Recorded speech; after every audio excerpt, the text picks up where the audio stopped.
Beautiful souls, welcome back to my channel. So friends, ಇವತ್ತಿನ ಒಂದು reading ನಿಮ್ಮ person ಅವರ ಕರೆಂಟ್ ಎನರ್ಜೀಸ್ ಏನಿದೆ, ಅವರು ಏನು ಹೇಳಬೇಕು ಅಂದ್ಕೊಳ್ತಾ ಇದ್ದಾರೆ, ಏನು ಫೀಲ್ ಮಾಡ್ತಾ ಇದ್ದಾರೆ ಅಂತ ನೋಡೋಣ.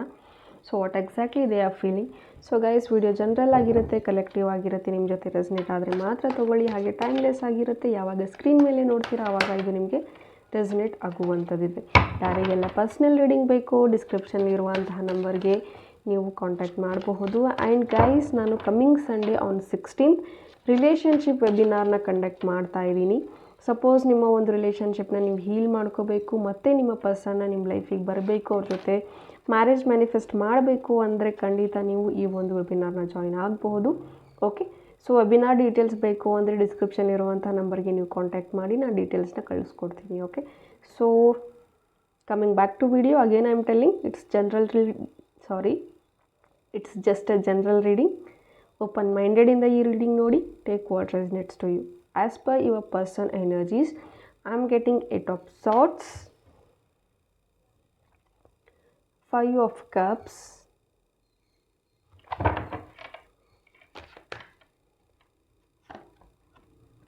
Knight of Swords,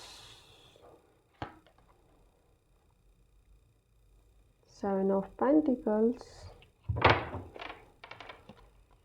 Oh, the Tower. Wow, nice. This person energy is very low as per the card. ತುಂಬ ಲೋ ಇದ್ದಾರೆ, ತುಂಬ ನೆಗೆಟಿವ್ ಆಗಿದ್ದಾರೆ ಅಂತ ಹೇಳಬಹುದು. ಆ್ಯಂಡ್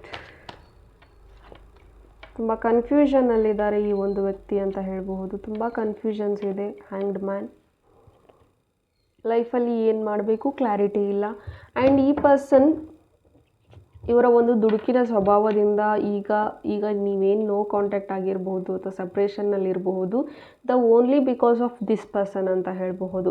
ಎಲ್ಲವೂ ಆಗಿರೋದು ಈ ಒಂದು ಪರ್ಸನ್ ಅವರ ಬಿಹೇವಿಯರಿಂದ, ಈ ಒಂದು ಪರ್ಸನ್ ಅವರ ಆ್ಯಕ್ಷನ್ಸಿಂದ ಈಗ ನಿಮ್ಮಿಬ್ಬರ ಒಂದು ನೋ ಕಾಂಟ್ಯಾಕ್ಟ್ ಸಿಚುವೇಶನ್ಸ್ ಆಗಿರಬಹುದು. ಅಥವಾ ಇಲ್ಲಿ ಇನ್ನೂ ಒಂದು ಎನರ್ಜಿ ನನಗೆ ಕಾಣಿಸ್ತಾ ಇರೋದು ಒಂದು ಜಲಸಿಂದ ಆಗಿರಬಹುದು, ಅಥವಾ ಇವರ ಒಂದು ಫ್ಯಾಮಿಲಿ ಕಡೆಯಿಂದ ನಿಮ್ಮಿಬ್ಬರು ಒಂದಾಗೋದಕ್ಕೆ ಸಾಧ್ಯ ಇಲ್ಲ ಅನ್ನೋ ಒಂದು ಕಾರಣಕ್ಕೆ, ಅಥವಾ ಬೇರೆ ಯಾರೋ ಇವರ ಮೇಲಿರುವಂಥ ಪರ್ಸ್ನಲ್ ಅರ್ಜ್ ಅಥವಾ ನಿಮ್ಮ ಮೇಲಿರುವಂತಹ ಪರ್ಸ್ನಲ್ ಜಲಸಿಯಿಂದ ನಿಮ್ಮಿಬ್ಬರನ್ನ ದೂರ ಆಗೋ ರೀತಿ ಈ ಪರ್ಸನ್ಗೆ ತುಂಬ ಇನ್ಫ್ಲೂಯೆನ್ಸ್ ಮಾಡಿರಬಹುದು, ಬ್ರೈನ್ ವಾಶ್ ಮಾಡಿರಬಹುದು, ಅಥವಾ ಬೇರೆ ರೀತಿಯ ಒಂದು ಎನರ್ಜೀಸ್ನ ಕೈಂಡ್ ಆಫ್ ಬ್ಲ್ಯಾಕ್ ಮ್ಯಾಜಿಕ್, ಈ ರೀತಿಯ ಒಂದಷ್ಟು ಎನರ್ಜೀಸ್ನ ಇವರು ಕಳಿಸ್ತಾ ಇರಬಹುದು ನಿಮ್ಮ ಪರ್ಸನ್ಗೆ. ಆ ಒಂದು ಕಾರಣಕ್ಕೆ ಈ ಪರ್ಸನ್ ನಿಮ್ಮ ಮೇಲೆ ಈ ರೀತಿ ರಿಯಾಕ್ಟ್ ಆಗಿರೋದು in some cases. Okay, and in some cases ಯಾವ ರೀತಿ ಇದೆ ಅಂದರೆ, ಪಾಸ್ಟಲ್ಲಿ ನಿಮಗೂ ಮುಂಚೆ ಇವರ ಲೈಫಲ್ಲಿ ಒಂದೇನೋ ಒಂದು ಪಾಸ್ಟ್ ಆಗಿತ್ತು, ಆ ಪಾಸ್ಟಿಂದ ಇವರು ಹೊರಗೆ ಬರೋದಕ್ಕೆ ಸಾಧ್ಯ ಆಗಿಲ್ಲ, ಅದಕ್ಕೋಸ್ಕರ ಅದೇ ಒಂದು ಮೈಂಡ್ಸೆಟ್ಟಲ್ಲಿ ನಿಮ್ಮ ಜೊತೆ ಇರೋದಕ್ಕೆ ಶುರು ಮಾಡಿದರು. ಆ್ಯಂಡ್ ಎಸ್, ಆ ಒಂದು ಫಸ್ಟ್ರೇಷನ್, ಆ ಒಂದು ಡಿಪ್ರೆಷನ್ ಏನಿತ್ತು ನಿಮ್ಮ ಮೇಲೆ ತೋರಿಸಿದ್ದಾರೆ. ಆ್ಯಂಡ್ ಆ ಒಂದು ಕಾರಣಕ್ಕೆ ಬಸ್ಟ್ ಔಟ್ ಆಗಿದ್ದಾರೆ ಅಂತ ಹೇಳ್ಬಹುದು. ಜಗಳಗಳಾಗಿದೆ, ಆರ್ಗ್ಯುಮೆಂಟ್ಸ್ ಆಗಿದೆ. ಆ್ಯಂಡ್ ಎಸ್, ಈಗ ಆ ಒಂದು ತಪ್ಪುಗಳಿಗೆ, ಆ ಒಂದು ಆ್ಯಕ್ಷನ್ಸ್ ಏನು ಮಾಡಿದ್ರು ಅದ್ಯಾವುದು ಮಾಡಬಾರ್ದು ಅಂತ ತುಂಬ ರಿಗ್ರೆಟ್ ಫೀಲ್ ಮಾಡ್ತಾ ಇದ್ದಾರೆ. ಆ್ಯಂಡ್ ಎಸ್, ಈಗ ಇವ್ರಿಗೆ ಅವ್ರ ಲೈಫಲ್ಲಿ there is no reasons to live ಅಂತ ಬರ್ತಾ ಇದೆ. ಆ್ಯಂಡ್ ಅವ್ರು ಆ್ಯಕ್ಚುಲಿ ಅಂದ್ಕೊಳ್ತಾ ಇರೋದು, ನನ್ನ ಬದುಕಿಗೆ ಯಾವುದೇ ರೀತಿಯ ಅರ್ಥ ಇಲ್ಲ, ಬದುಕೋದಕ್ಕೆ ಇಷ್ಟ ಇಲ್ಲ.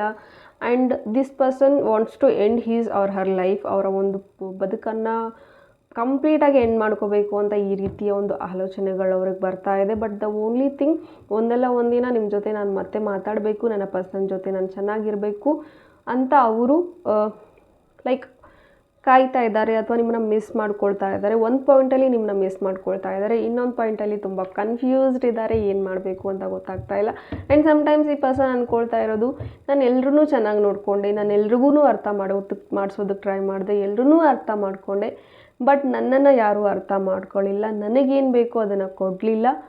ಸೊ ನನ್ನ ಲೈಫಲ್ಲಿ ಎಲ್ಲವೂ ಮುಗಿದು ಹೋಯಿತು, ಕಡೆ ಪಕ್ಷ ನಾನು ಇಷ್ಟಪಟ್ಟಿರುವಂಥ ಕೆಲಸ ಕೂಡ ನನಗೆ ಸಿಕ್ಕಿಲ್ಲ ಅಂತ ಅವರ ಒಂದು ಗಿಲ್ಟ್ ಏನಿದೆ ಅದು ಇದೆ ಅಂತ ಹೇಳ್ಬೋದು.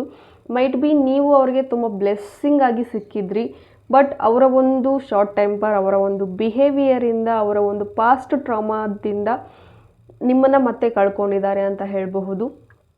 ಬಿಕಾಸ್ ಎಷ್ಟೊಂದು ಸತಿ ನಿಮ್ಮ ಜೊತೆ ಮಾತಾಡುವಾಗ ಅವರ ಒಂದು ಪಾಸ್ಟ್ ಲೈಫ್ ಬಗ್ಗೆ ಮಾತಾಡ್ತಾ ಇದ್ರು ಅಂತ ಕಾಣಿಸುತ್ತೆ, ಅಥವಾ ಪಾಸ್ಟಲ್ಲಿ ಆಗಿರುವಂಥ ಇನ್ಸಿಡೆಂಟ್ಸ್ ಆಗಿರ್ಬೋದು, ಪಾಸ್ಟಲ್ಲಿ ಇರುವಂಥ ಪ್ರೀತಿಯ ವ್ಯಕ್ತಿ ಏನಿದ್ರು ಅವರನ್ನೇ ನಿಮ್ಮೊಳಗೆ ಕಾಣೋದಕ್ಕೆ ಶುರು ಮಾಡಿದರು ಅಂತ ಕಾಣಿಸುತ್ತೆ. ಬಟ್ ನಿಮಗೆ ಅದು ಇಷ್ಟ ಆಗ್ತಾ ಇರಲಿಲ್ಲ. ನೋ, ನಾನು ಸ್ವಲ್ಪ ಯೂನಿಕ್ ಆಗಿದ್ದೀನಿ, ನನ್ನನ್ನು ನಾನು ಹೇಗಿದ್ದೀನಿ ಹಾಗೆ ನನ್ನನ್ನು ಇಷ್ಟಪಡು ಅಂತ ನೀವು ಹೇಳ್ತಾ ಇದ್ರಿ. ಬಟ್ ನೋ, ದಿಸ್ ಪರ್ಸನ್ ಹಿಂದೆ ಆಗಿರೋದನ್ನೇ ನಿಮ್ಮಲ್ಲೂ ಹುಡುಕೋದಕ್ಕೆ ಶುರು ಮಾಡಿದರು, ಹಳೆ ಪ್ರೀತಿಯನ್ನೇ ನಿಮ್ಮಲ್ಲೂ ಹುಡುಕೋದಕ್ಕೆ ಶುರು ಮಾಡಿದರು. ದಟ್ಸ್ ದ ರೀಸನ್ ಇಲ್ಲಿ ನಿಮ್ಮಿಬ್ಬರ ಒಂದು ದೂರ ಆಗಿರ್ಬೋದು ಅಥವಾ ಬ್ರೇಕಪ್ ಆಗಿರ್ಬೋದು, ಈ ರೀತಿಯ ಒಂದು ಸನ್ನಿವೇಶ ಈ ಒಂದು ರೀಸನ್ಗೇ ಆಗಿದೆ ಅಂತ ಹೇಳಬಹುದು. And yes, what is the future for this ಅಂತ ಹೇಳಿದರೆ ನೋಡೋಣ. ಸೊ ಈ ಒಂದು ರಿಲೇಷನ್ಶಿಪ್ಗೆ ಏನು ಫ್ಯೂಚರ್ ಇದೆ? ಸೊ ರಿಯುನೈಟ್ ಆಗುತ್ತಾ, ಎಲ್ಲ ಸರಿ ಹೋಗುತ್ತಾ? Will this person heal or what? Let's see. ಅಥವಾ ನಿಮಗೆ ಯೂನಿವರ್ಸ್ ಏನು ಗೈಡ್ ಮಾಡ್ತಾ ಇದ್ದಾರೆ? So yes, there is a chances to heal or get ರಿಯುನೈಟ್.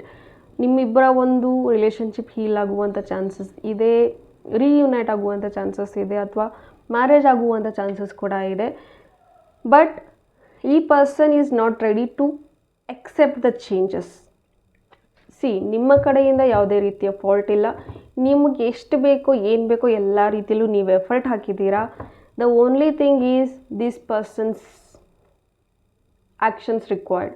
ಈ ಪರ್ಸನ್ ಮೇಲೇ ಕಂಪ್ಲೀಟಾಗಿ ಡಿಪೆಂಡ್ ಆಗಿದೆ ಈ ಒಂದು ರಿಲೇಷನ್ಶಿಪ್ ಉಳಿಸ್ಕೋಬೇಕಾ ಬೇಡವಾ ಅಂತ.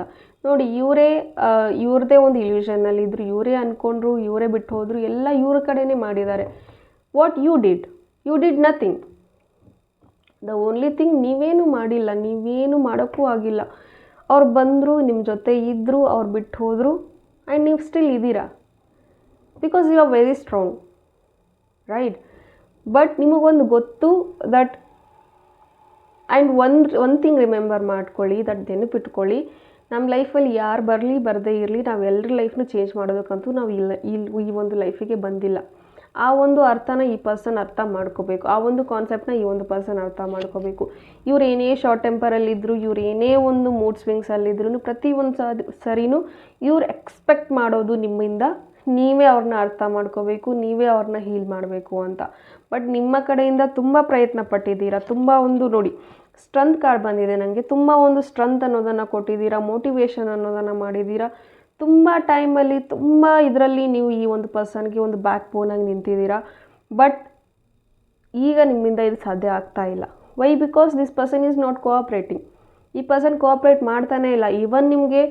ಇವನ್ ಈ ಪರ್ಸನ್ಗೆ ಯೂನಿವರ್ಸ್ ತುಂಬ ಸರಿ ಚಾನ್ಸ್ ಕೊಟ್ಟಿದ್ದಾರೆ ನಿಮ್ಮ ಜೊತೆ ಒಂದು ರಿಲೇಷನ್ಶಿಪ್ನ ಹೀಲ್ ಮಾಡ್ಕೊಳ್ಳೋದಕ್ಕೆ. But this person is not ready to take actions ತೊಗೊಳೋದಕ್ಕೆ ರೆಡಿ ಇಲ್ಲ. ಅವ್ರಿಗೆ ಕ್ಲಾರಿಟಿ ಅವ್ರ ಮುಂದೆನೇ ಇದೆ ನಿಮ್ಮ ಒಂದು ವಿಲ್ಯೂ ಏನಿದೆ, ನಿಮ್ಮ ಒಂದು ವ್ಯಾಲ್ಯೂ ಏನಿದೆ ಅವ್ರಿಗೆ ಗೊತ್ತು, ನಿಮ್ಮ ಒಂದು ಬೆಲೆ ಗೊತ್ತು. ಬಟ್ ಸ್ಟಿಲ್ ಆ ಪರ್ಸನ್ ಇನ್ನೂ ಕನ್ಫ್ಯೂಸ್ಡ್ ಇದ್ದಾರೆ ಅಂದರೆ ಅದರ ಅರ್ಥ ಈಸ್ ಕಂಪ್ಲೀಟ್ಲಿ ಲೈಕ್ ನನ್ನ ಲೈಫ್ ಇಷ್ಟೇ ಮುಗೀತು, ನನ್ನ ಲೈಫ್ ಇನ್ನೂ ಚೇಂಜ್ ಆಗಲ್ಲ ಅಂತ. ಸೊ ನೀವೆಷ್ಟೇ ಎಫರ್ಟ್ ಹಾಕಿದ್ರೂ, ನೀವೇನೇ ಮ್ಯಾನಿಫೆಸ್ಟ್ ಮಾಡಿ ಅಥವಾ ನೀವೇನೇ ಟ್ರೈ ಮಾಡಿ, ಬಟ್ ಈ ಪರ್ಸನ್ ಹೀಲ್ ಆಗೋವರೆಗೂ ಈ ಪರ್ಸನ್ಗೆ ಅರ್ಥ ಆಗಬೇಕು, ಇವ್ರ ಮನಸ್ಸಲ್ಲಿ ಬರಬೇಕು, ಇವ್ರ ಮನಸ್ಸಿಗೆ ಬರಬೇಕು, ನೋ, ನಾನು ಹೀಗಿದ್ರೆ ಆಗೋದಿಲ್ಲ, ನನ್ನ ಪರ್ಸನ್ಗೋಸ್ಕರನಾದರೂ ನಾನು ಚೇಂಜ್ ಆಗಬೇಕು, ಅಥವಾ ನನಗೋಸ್ಕರನಾದರೂ ನಾನು ಚೇಂಜ್ ಆಗಬೇಕು ಅಂತ ಈ ಪರ್ಸನ್ ಮೈಂಡಲ್ಲಿ ಬಂದರೆ ಮಾತ್ರ ಇವ್ರು ಚೇಂಜ್ ಆಗೋದಕ್ಕೆ ಸಾಧ್ಯ. ನೋಡಿ, ಇಲ್ಲಿ ನನಗೆ 4 ಆಫ್ ಕಪ್ಸ್ ಬರ್ತಾ ಇದೆ. And even universe is telling something to your person. Universe ನಿಮಗೆ ಈ ಒಂದು ಪರ್ಸನ್ಗೆ ಏನೋ ಹೇಳೋದಕ್ಕೆ ಟ್ರೈ ಮಾಡ್ತಾ ಇದ್ದಾರೆ. ಬಟ್ ಈ ಪರ್ಸನ್ ಕೇಳೋದಕ್ಕೆ ರೆಡಿ ಇಲ್ಲ. ಸೈನ್ಸ್ ತುಂಬ ಕೊಡ್ತಾ ಇದ್ದಾರೆ, ಬಟ್ ಅದನ್ನು ಅಬ್ಸರ್ವ್ ಮಾಡ್ತಾ ಇಲ್ಲ. ಇವ್ರದ್ದೇ ಒಂದು ಇಲ್ಯೂಷನ್ನಲ್ಲಿದ್ದಾರೆ, ಇವ್ರದ್ದೇ ಒಂದು ಆಲೋಚನೆಗಳಲ್ಲಿದ್ದಾರೆ. ಆ್ಯಂಡ್ ಇವರು ಒಂದು ಕಟ್ಟಾಕ್ಕೊಂಡಿದ್ದಾರೆ ಅಂತ ಹೇಳಬಹುದು. ಇವರ ಒಂದು ಸೆಲ್ಫ್ ಇವ್ರದ್ದೇ ಒಂದು ಇಮ್ಯಾಜಿನೇಷನ್ ವರ್ಲ್ಡಲ್ಲಿ ಇವರು ಅಲ್ಲಿ ಹೋಗಿದ್ದಾರ, ಕಂಪ್ಲೀಟಾಗಿ ಒಂದು ಇಮ್ಯಾಜಿನೇಷನ್ ವರ್ಲ್ಡಲ್ಲಿದ್ದಾರೆ. ಆ್ಯಂಡ್ ವಾಸ್ತವಕ್ಕೆ ಬಂದಿಲ್ಲ. ಪ್ರೆಸೆಂಟ್ ಮೂಮೆಂಟ್ ಬಗ್ಗೆ ಯೋಚನೆ ಅನ್ನೋದಿಲ್ಲ. ಪಾಸ್ಟ್ ಅಥವಾ ಫ್ಯೂಚರ್ ಇವೆರಡರ ಬಗ್ಗೆ ಅಷ್ಟೇ ಇವರು ಯೋಚನೆ ಮಾಡ್ತಾ ಇದ್ದಾರೆ. ಪಾಸ್ಟಲ್ಲಿದ್ದಾರೆ ಆ್ಯಂಡ್ ಫ್ಯೂಚರ್ ಬಗ್ಗೆ ಯೋಚನೆ ಮಾಡ್ತಾ ಇದ್ದಾರೆ. ಪ್ರೆಸೆಂಟಲ್ಲಿ ಏನಾಗ್ತಾ ಇದೆ, ಏನಾಗಬೇಕು, ಏನು ಆ್ಯಕ್ಷನ್ಸ್ ತೊಗೋಬೇಕು, no, this person is not ready for those things. But ನೀವೇನಾದರೂ ತುಂಬ ದಿನದಿಂದ ತುಂಬ ಸ್ಟ್ರೆಂತ್ ಹಾಕ್ಕೊಂಡು ತುಂಬ ಸ್ಟ್ರಾಂಗ್ ಆಗಿ ಎಲ್ಲ ಸರಿ ಹೋಗುತ್ತೆ ಅಂತ ಕಾಯ್ತಾ ಇದ್ದಾರೆ. ಗೈಸ್, ಮೈ ಡಿಯರ್ ಫ್ರೆಂಡ್, ನಾನು ನಿಮಗೆ ಹೇಳೋದಿಷ್ಟೇ, ಈ ಪರ್ಸನ್ ಇವರಾಗಲೇ ಆ್ಯಕ್ಷನ್ಸ್ ತೊಗೊಳ್ಳೋವರೆಗೂ ಏನು ಸಾಧ್ಯ ಆಗೋದಿಲ್ಲ. ಸೊ ಬೆಟರ್ ನಿಮಗೆ ಏನು ಬೇಕೋ ನೀವು ಕ್ಲಾರಿಟಿ ಅನ್ನೋದನ್ನು ಪಡ್ಕೊಳ್ಳಿ. ರಿಯಲಿ ಈ ಪರ್ಸನ್ ಡಿಸರ್ವ್ ಇದ್ದಾರಾ ಅನ್ನೋದು ನೀವು ಕಂಡ್ಕೋಬೇಕಾಗತ್ತೆ. And yes, you can take a step forward for your life. ನಿಮಗೋಸ್ಕರ ನೀವೊಂದು ಸ್ಟೆಪ್ನ ನೀವು ತೊಗೊಂಡು ನಿಮಗೋಸ್ಕರ ನಿಮ್ಮ ಲೈಫ್ನ ನೀವು ಮತ್ತೆ ರೀಸ್ಟಾರ್ಟ್ ಮಾಡ್ಕೋಬಹುದು. ಬಟ್ ಈ ಪರ್ಸನ್ ಮತ್ತೆ ನಿಮ್ಮನ್ನ ಕಾಂಟ್ಯಾಕ್ಟ್ ಮಾಡ್ತಾರೆ, ರಿಯೂನೈಟ್ ಆಗ್ತಾರೆ ಅಂತ ಅಂದರೆ ದ ಓನ್ಲಿ ಥಿಂಗ್ ಇವರೇ ಆ್ಯಕ್ಷನ್ಸ್ ಅನ್ನೋದನ್ನು ತೊಗೋಬೇಕು. And as per the card ನನಗೆ ಇಲ್ಲಿ ಯಾವುದೇ ಥರ್ಡ್ ಪಾರ್ಟಿ ಎನರ್ಜೀಸ್ ಕಾಣಿಸ್ತಾ ಇಲ್ಲ ಅಥವಾ ಏನೂ ಕಾಣಿಸ್ತಾ ಇಲ್ಲ. ಇದೆಲ್ಲ ಆಗೋದಕ್ಕೆ ಕಾರಣ ಇವರ ಒಂದು ಮೈಂಡ್ಸೆಟ್ ಅಷ್ಟೇ. ಈ ಪರ್ಸನ್ ಮೈಂಡ್ಸೆಟ್ ಚೇಂಜ್ ಆಗಬೇಕು. ಇವರ ಲೈಫಲ್ಲಿ ಆಗಿರುವಂಥ ಎಲ್ಲ ಪಾಸ್ಟ್ ಟ್ರಾಮಾಸ್ ಏನಿತ್ತು ಅದೆಲ್ಲವನ್ನು ಮರೆತು ಹೀಲ್ ಮಾಡಿಕೊಂಡು ಸರಿಪಡಿಸ್ಕೊಂಡು ಇವ್ರು ನಿಮ್ಮ ಹತ್ರಕ್ಕೆ ಬರಬೇಕು. ಅದಾಗೋದಕ್ಕೆ ತುಂಬ ಟೈಮ್ ಹಿಡಿಯುತ್ತೆ. But at least you have to wait for again 4 to 6 months. I think ಇಲ್ಲಿ ತುಂಬ ವರ್ಷದಿಂದ ವೇಟ್ ಮಾಡ್ತಾ ಇದ್ದೀರಾ. And again I am telling that ಇವತ್ತಿಂದ ಇನ್ನೂ 6 months ನೀವು ವೇಟ್ ಮಾಡಬೇಕು. ಆವಾಗ ಏನಾದರೂ ಚೇಂಜಸ್ ಅನ್ನೋದು ಆಗಬಹುದು. ಬಟ್ ನಿಮ್ಮ ಕಡೆಯಿಂದ ಏನೂ ಇಲ್ಲ. ಈ ಪರ್ಸನ್ ಚೇಂಜ್ ಆಗಿ ನಿಮ್ಮ ಹತ್ರ ಬರಬೇಕು. ಆ್ಯಂಡ್ ಪ್ಲೀಸ್, ನೀವೇನಾದರೂ ನಿಮ್ಮದೇ ತಪ್ಪಿದೆ, ನಾನೇ ಸರಿ ಇಲ್ಲ ಅಂತ ನಿಮ್ಮನ್ನು ನೀವು ಬ್ಲೇಮ್ ಮಾಡ್ಕೊಳ್ತಾ ಇದ್ರೆ ಪ್ಲೀಸ್ ಸ್ಟಾಪ್ ದಟ್. ನಿಮ್ಮ ಕಡೆಯಿಂದ ಫಾಲ್ಟ್ ಯಾವುದೂ ಇಲ್ಲ. ಈ ಪರ್ಸನ್ ಹೀಲ್ ಆಗಬೇಕು. ಈ ಪರ್ಸನ್ಗೆ ನಿಮ್ಮ ಒಂದು ವ್ಯಾಲ್ಯೂ, ನಿಮ್ಮ ಒಂದು ಪ್ರಯಾರಿಟಿ ಅನ್ನೋದು ಗೊತ್ತಾಗಬೇಕು. ನೀವೇ ಅವರಿಗೆ ಎಲ್ಲ ಅಂತ ಇವ್ರು ಅಂದ್ಕೊಂಡಾಗ ಖಂಡಿತ ಅವ್ರು ನಿಮ್ಮ ಹತ್ರ ಬರ್ತಾರೆ. ಅಲ್ಲಿವರೆಗೂ ನೀವು ವೇಟ್ ಮಾಡಿ. ಹೋಪ್ ಈ ರೀಡಿಂಗ್ ನಿಮಗೆ ಇಷ್ಟ ಆಗಿದೆ ಅಂತ ಭಾವಿಸ್ತೀನಿ. ಇಷ್ಟ ಆಗಿದ್ದರೆ ಕಮೆಂಟಲ್ಲಿ ತಿಳಿಸಿ. Thank you. God bless you all.